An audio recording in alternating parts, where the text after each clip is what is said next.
We have the New York Giants traveling to the Bay Area to take on the San Francisco 49ers. This is your Week 3 2023 prediction and preview video. Hit subscribe if you're new. Also hit the like button. Let's start off with the home team, the San Francisco 49ers. Two amazing wins in back-to-back games. The first one, they demolished the Pittsburgh Steelers. In the second game, they played a close game with the Los Angeles Rams, but they came out with the win. This is one of the best and hottest teams in the NFL right now. They're doing everything well. They're playing tremendous football on the offensive side and on the defensive side of things. But let's start off with this offense. Brock Purdy is definitely the guy. He's come out. He's looked phenomenal. He's getting the ball to these playmakers such as Christian McCaffrey, who looks like the best running back in football right now, Deebo Samuel and Brandon Ayuk and George Kittle. The biggest key of emphasis and the keys to victory in this game for this offense, take care of the football and continue to do what you're doing. Run the football to set up that play action and get the ball to these playmakers such as Deebo Samuel and Brandon Ayuk. Brandon Ayuk had an amazing game week 1 against the Pittsburgh Steelers.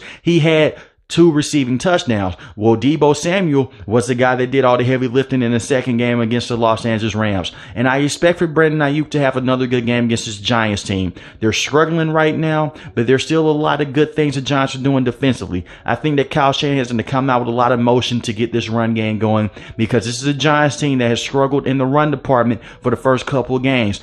Definitely against the Dallas Cowboys, they lost 40-0, and they struggled immensely against that Arizona Cardinals team to stop the run of James Conner and Josh Dobbs in the first half. So I expect for Kyle Shanahan to come out on a short week notice, stick to the basics, don't do anything crazy, go in with this run game and set up Brock Purdy tremendously, and also protect Brock Purdy as much as possible with this offensive line. Now look at this defense.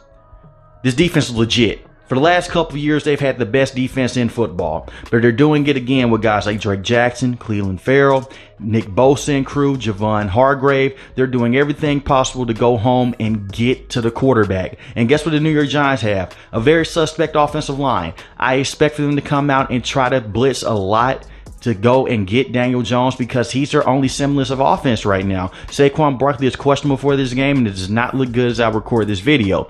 He's dealing with an ankle injury, and it is swollen, so he may miss this game because it is on a short week's notice. It is Thursday night. So I'm looking at them to go out, put a lot of pressure on Daniel Jones, and get aggressive with this team up front. This team does not like aggression. The New York Giants do not like aggression up front, especially their offensive linemen. So guys like Nick Bosa and Javon Hargrave are going to be guys to look at in this game on the defensive line. And those linebackers that they have, if Saquon Barkley is able to play, Fred Warner and Dre Greenlaw are going to meet him at the point of attack over and over again. I think they're going to treat this team similar to how they treated the Pittsburgh Steelers. Crowd the line of scrimmage and try to make life hard for Daniel Jones and keep him in the pocket, and also be on lookout for Saquon Barkley as well. Get physical with those wide receivers, and they should be in a good situation. But I trust Steve Wilks to figure this thing out, who is the brand new defensive coordinator for this team for this season. Now let's talk about the New York Giants. It's been a struggle. You open the season 40-0 against the Dallas Cowboys. They couldn't protect Daniel Jones. He got sacked 7 times. But they backdoored it, and he got sacked 3 times, which is better, but still not very good against the Arizona Cardinals. Now, early in that Cardinals game, it was looking ugly for the Giants. They were losing in the first half. It did not look good. But Daniel Jones put on that Superman cape, and he said, "Hop on my back, I got this." He was tremendous in the second half. I don't think he can do that in this game against this defense. But I do trust Daniel Jones to go out and try to make some good plays.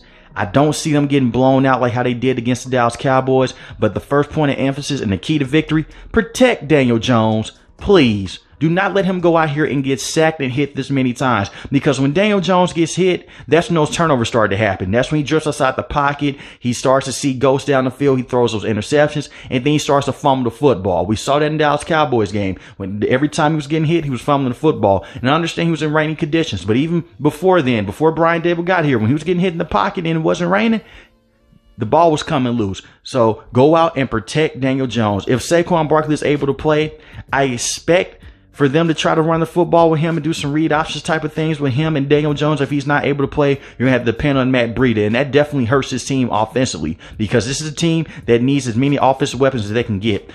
Brian Daboll's going to have to find a way to get these guys open.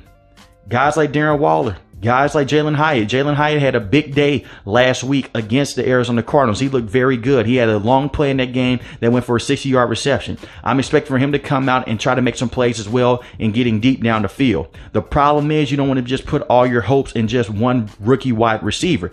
Darren Waller's going to have to step up as well. Now, Darren Waller had a good game last week against the Arizona Cardinals, especially in the second half. He showed up. He had 6 catches for 76 yards, while Jalin Hyatt only had 2 catches for 89 yards. Expect for them to give more targets to Jalin Hyatt and expect for them to try to lean more on Darren Waller if Saquon Barkley is out in this game. But Darius Slayton has to step up as well. He had 3 catches for 62 yards. So the biggest thing, protect Daniel Jones and get the ball out to these playmakers and try to beat this team and match them with their aggression. You don't have to go out there and just play dirty football, but try to get aggressive with this San Francisco 49ers front, because they're going to come in with a lot of pressure on Daniel Jones, whether it's with a blitz or just a standard rush in general.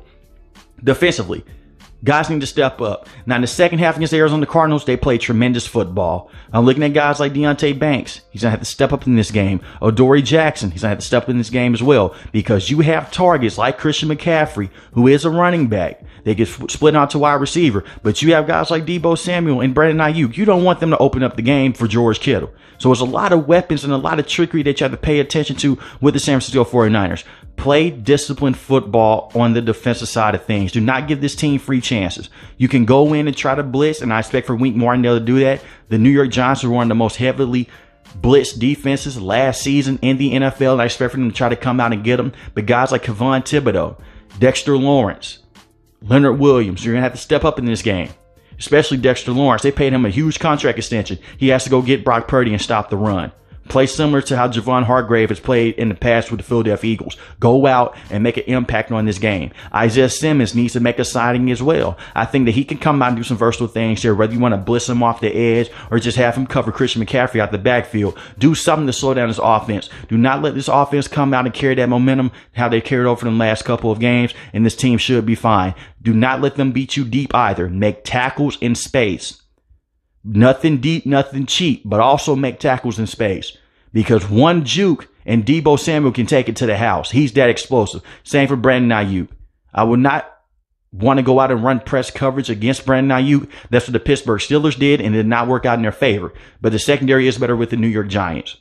I have the San Francisco 49ers winning this game 28-14. I think they have too much firepower for the New York Giants offensively and defensively. But you let me know in the comment section. Who do you have winning this game? The 49ers or the New York Giants? If you're new to the channel, hit the subscribe button. If you like the video, hit the like button. Most importantly, we want each and every last one, guys, stay safe, stay positive. Thanks for watching the video, guys. Peace.